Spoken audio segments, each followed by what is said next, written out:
Sure, thank you, Mr. Toastmaster. So I've chosen a few topics today that are specific to our commemorative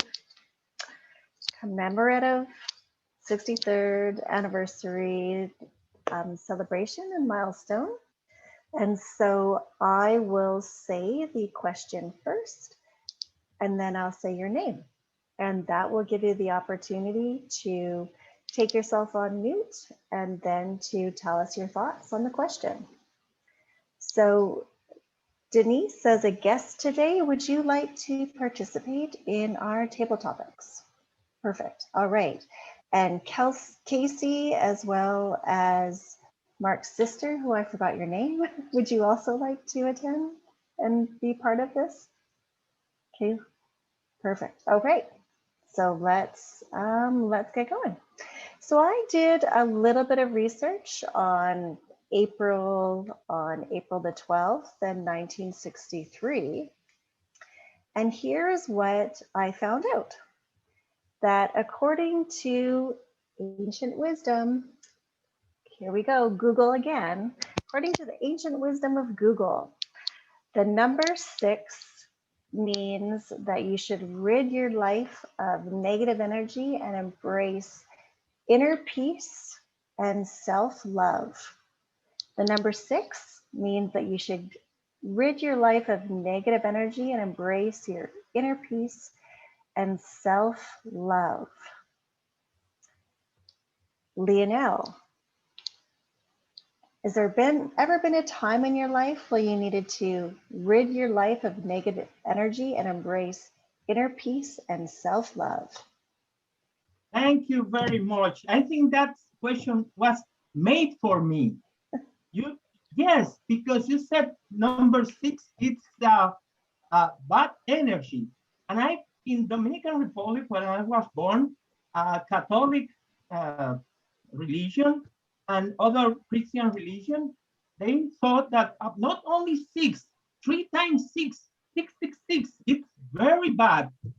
But the opposite, when I was 6 years old, not that year, but when I was 6 years old, I was so full of energy. And I was so, my grandmother loved me. And everybody at that age was great. And I, for sure, I don't want to be 6 years old right now. But for me, 6, it's very good time. When I have 6 years here in Canada, I was very good employment, very good, happy. Everything was okay, was good. And in conclusion, 6 not, it's only in the mind. For me, 6 is a very good number. Back to you, Madam Toastmaster, Madam Table Topic Master.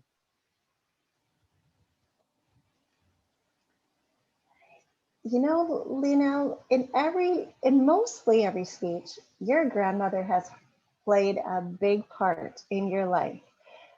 I am waiting for the day where you give us the full, complete picture of your grandmother's impact in your life. All right, here is the next question. Now, once again, according to ancient wisdom, Mr. Google, if number 3 keeps popping into your life, it means that sources of love and wisdom are nearby. And it is the right time to expand your knowledge, chase your dreams, and challenge yourself. So if number 3 is in your life, it is a source of love and wisdom, and it is the right time for you to expand your knowledge, chase your dreams, and challenge yourself. And I am going to throw this out to the couple in the room.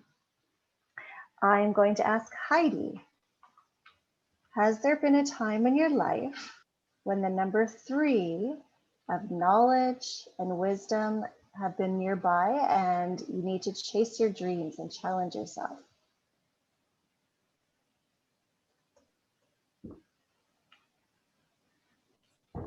Thank you for this challenging, I don't know, question or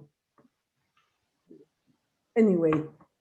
It's about the number 3 combined with wisdom, challenge, and love. That's right. I don't know So, why, but yeah, I thought about the fifth wheel on a car. That can be helpful, but it's not necessary to drive. Even though it's 5, but it's like with 3, I have 2 legs and that's more than enough to move on in life. So 3 is more like something as a replacement,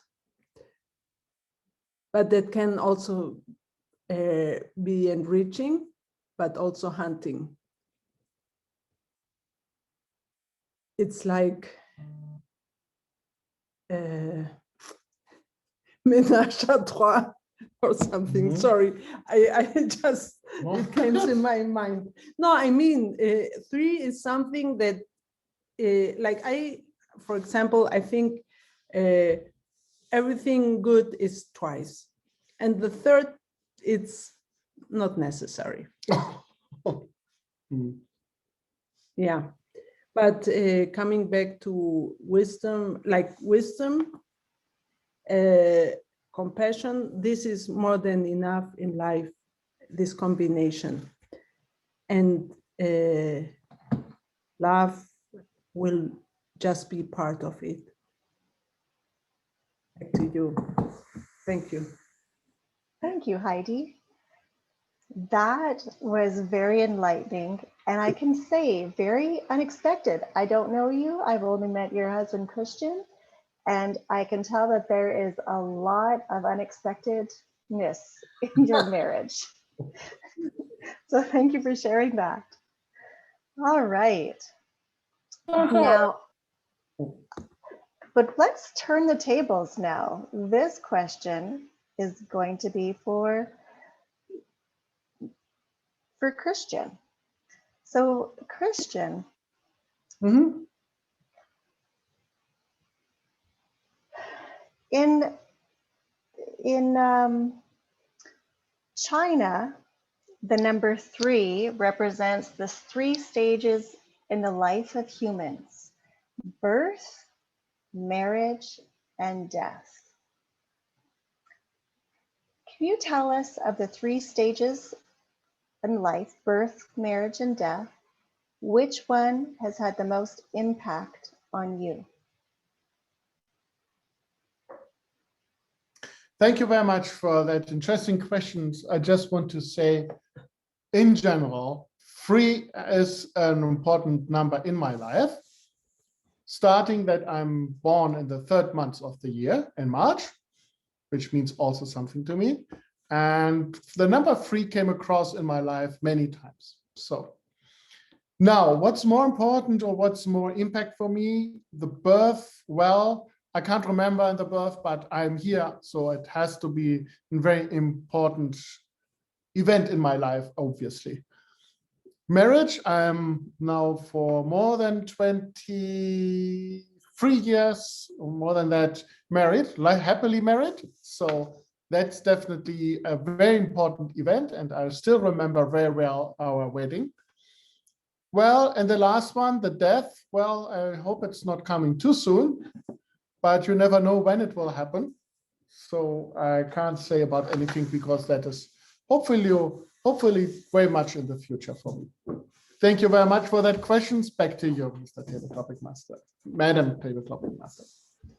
Thank you, Christian and Heidi. And I'm so happy that you guys are sitting side by side. All right, so here's another question for our table topics. When you have attended a formal celebration, what is the most uncomfortable article of clothing that you have worn? Kelsey. When you have attended a formal celebration, what is the most uncomfortable piece of article that you have worn? Thank you very much, Madame Table Topics Master. I'm sure all the ladies can relate to me when I say high heels.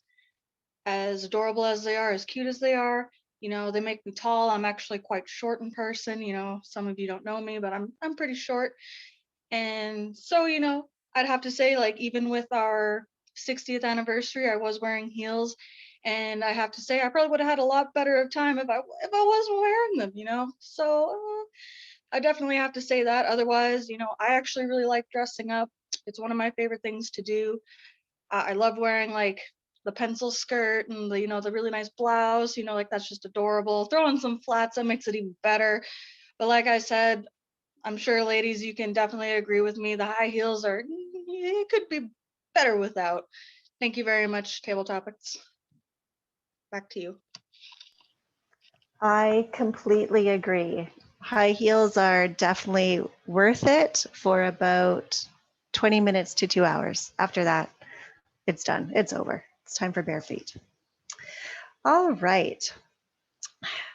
Now, this question is going to be very specific to the most musical person that I know of in our group.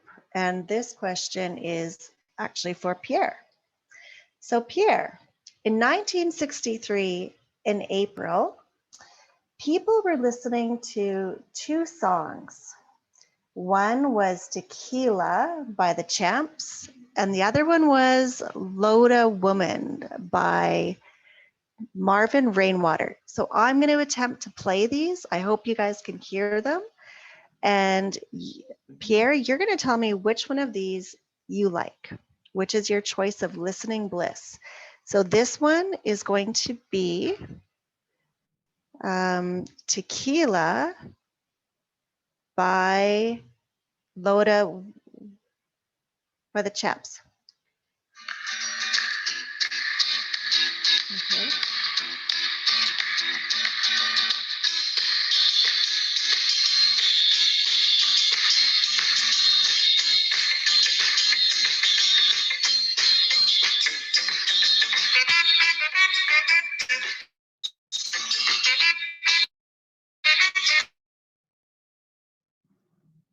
Okay.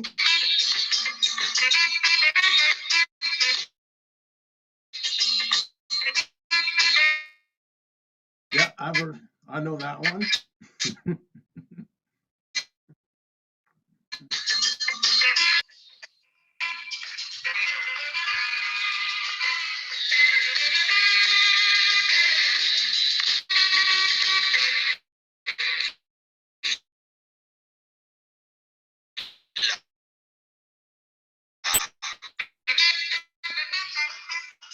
Tequila.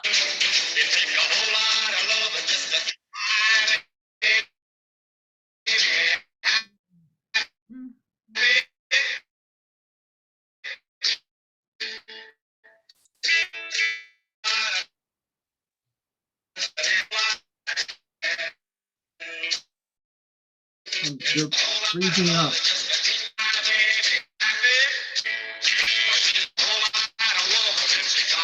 All right, Pierre, what's your Okay, choice? I can hear. Okay, thank you, Madam Toastmaster. And for many of you, it is very easy to pick which one as we commemorate the 63rd anniversary of the Toastmaster. It is Tequila. The reason why I am picking this song because I am thinking of Pee Wee Herman's Crazy Adventure. And of course, I am thinking in my head of the famous dance that he does, as we all know, and of course, the many moments that he is riding his famous little bike while wearing his gray suit with his white shirt and his little red bow tie.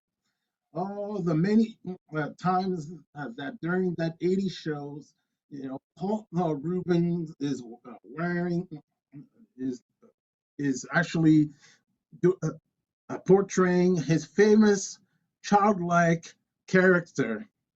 For some of you, that just brings back all of these memories.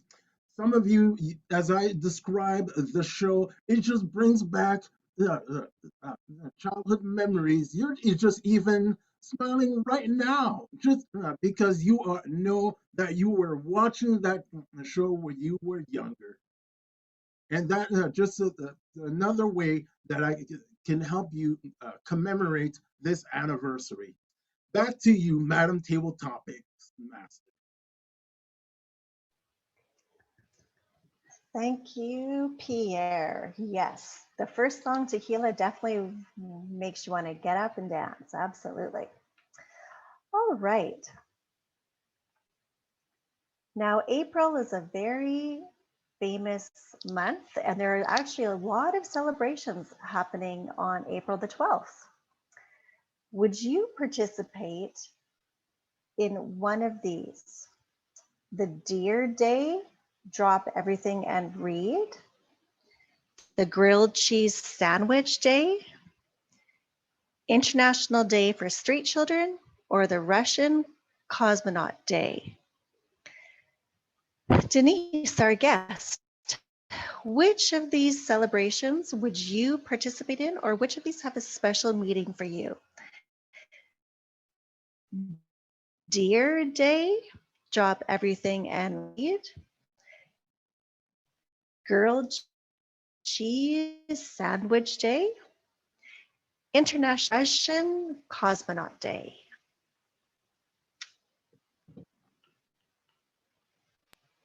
Unmute yourself, Denise. Thank you, Madame Table Topics Master, for that fun question. Initially, I would want to participate in Drop Everything and Read Day. I'll talk about the legitimate answer that most of you probably already foresee. It's because I enjoy reading. I like reading fiction, historical fiction, true crime. So it's quite easy for me to drop everything and read, like drop housework, drop doing the administrative things, drop doing the laundry. So I'm a pro at that day, and I don't see why it should be just one day. It should be any day that I choose it to be. But the other reason that I'm picking drop anything and read day is for evil purposes. Can you imagine driving and then just stopping to read a book? Oh, it would be so wicked. I would enjoy that. I would enjoy doing all types of things, waiting in the line at Safeway and then just picking up a book and reading instead of going through the cashier, especially during this time when everybody seems to be heated and quite often angry, possibly because of the restrictions in our life. So I could do it for good reasons. And some of the good reasons, personally, is just for relaxation and to explore new alternatives and new situations and new locales and able to do it safely. So that's part of the reason that I like reading. And it's just something for me. For me, it's self-care. People know not to bother me usually when I'm reading. I am an introvert. I do appreciate the company of others. I like speaking to people, but I appreciate downwinding. And for me, downwinding quite often involves being alone and reading. And that goes back to from when I was a child. Thank you. Thank you. Thank you, Denise. That was exactly what I would have chosen too. I have about 3 or 4 stacks of books in my front living room, some that are in the finished reading, halfway through reading, and need to start piles. So I agree. One of my favorite activities is lazing on the couch in the sun and reading. All right. Now, I hope we have time for one more table topic. So this one, as we all know, April 12th in the zodiac is Aries. And Aries is a fire sign. Now, fire signs tend to be passionate, dynamic, and temperamental. Air signs are all about actions and ideas. They're like the winds of change. Earth signs like to keep it real. They are grounded people. Their feet are solidly on the earth. Now the water signs are intuitive, emotional, and ultra sensitive, almost mysterious. So, Mark's sister, who I have forgotten your name again,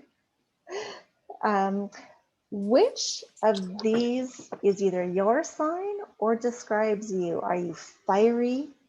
Are you airy? The winds of change? Are you earth, firmly grounded? Or are you mysterious like a water sign? Thanks, Madam Table Topic Toastmaster. I'm actually a Pisces, so I'm a water sign. And when you talk about intuitive, when I was a kid, we had an uncle live with us, and Uncle Dutch, he swore that because I was a Pisces, that I must be psychic. So one day I had some fun. We created a set of, the 5 cards, like they're testing your psychic ability. They make up 5 cards for a set of 25, the wavy sign on one, a square, a cross, a circle. I forget what the 5th one is. And then you'd shuffle them. And now what you do is if you were my Uncle Dutch, you would look at the card and you know what it is. And my job is to try and guess what that card is, just to prove how psychic I am as a Pisces. So we did this at night in the kitchen. Uncle Dutch didn't know that he was sitting in front of the window and I could see the reflection of every card. So I played it up there. I was like, oh, I were to think, it feels like a circle. I get to the next one, it might be a square. I'd go, oh, there are lions involved. Wait, no, it's a square. He was completely amazed, and he really believed I had the gift, right? But you know what? You cannot stop yourself from bursting out laughing after a while. So that ended it. I had to tell him it's more fun if you tell them where they went wrong. So it's a good memory actually with Uncle Dutch, and I don't think I'm psychic.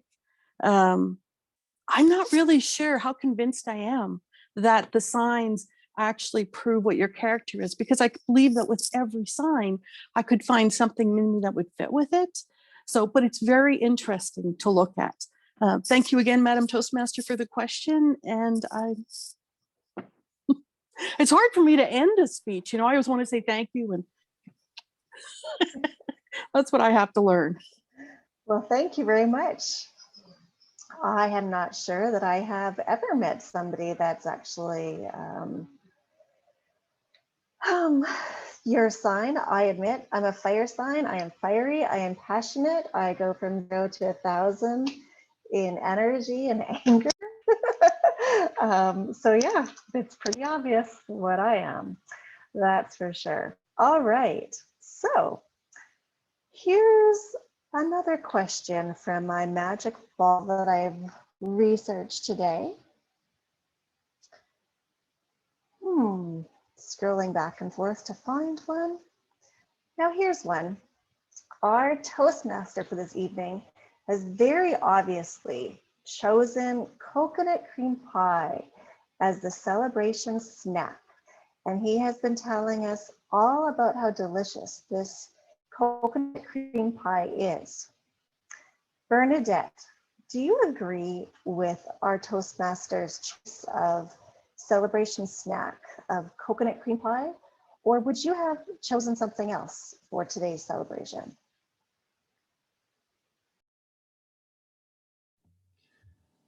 Thank you, Madame Table Topic. I have to time myself, so bear with me for a minute. Okay.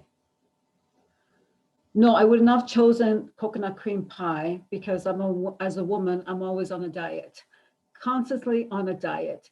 But today it is to commemorate the 63rd anniversary of this wonderful Y Club. I would have chosen more like a banana cream pie.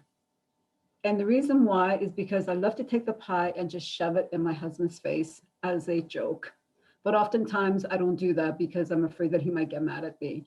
So part of it is that what I would have chosen as well is probably something like a carrot cake. I think it's a little healthier and less cream. Yeah, something like that. So thank you for asking me, Madam Toastmaster. Oh, thank you, Bernadette. I have to be honest, I am partial to chocolate. So I've been waiting for somebody to maybe say chocolate, chocolate anything really would be good. I don't think I've ever had a cream pie at all, any flavor, anything like that. But I'm thinking that chocolate and pie with a little bit of whipping cream would probably taste really yummy, maybe.